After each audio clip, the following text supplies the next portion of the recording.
Pagbasa gikan sa basahon ni Propeta Mikiyas. Katawhan sa Jerusalem, panagan kamo kay misulong na ang mga kaaway. Giatake na nila ang mga pangulo sa Israel.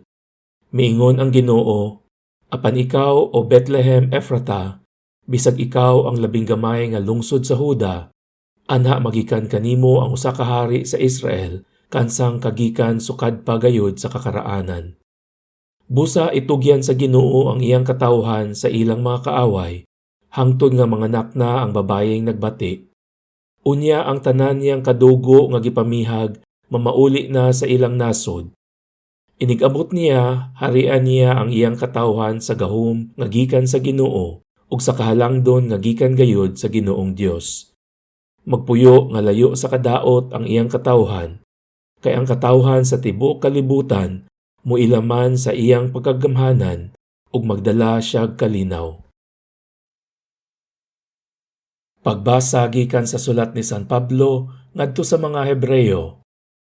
Tungod niini, sa dayon ng anhi ni Kristo sa kalibutan, miingon siya sa Dios, dili ka buot sa sakripisyo ug mga halad nga mananap, apan giandam mo ako og usa ka lawas. Wala ka mahimuot sa halad nga mga mananap nga gisunog didto sa halaran o sa mga sakripisyo sa pagwagtang sa mga sala. Unya miingon ako, ania ako o Dios, aron pagtuman sa buot mong ipabuhat kanako, sumala sa nahisulat bahin kanako diha sa libro sa balaod.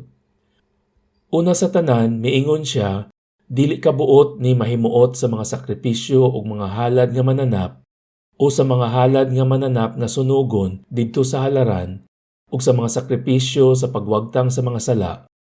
Gisulti kini niya bisan kun kining tanang mga sakripisyo gihalad subay sa balaod.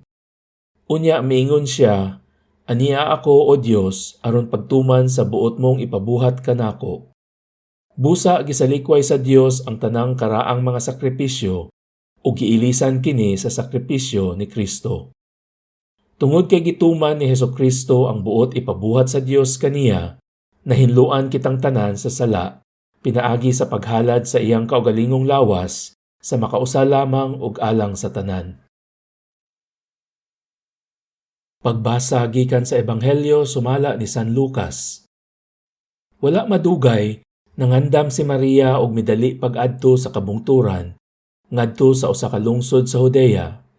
Miadto siya sa balay ni Zacarias ug nangumusta kang Isabel. Sa pagkabati ni Isabel sa pangumusta ni Maria, milihok ang bata sulod sa iyang tiyan.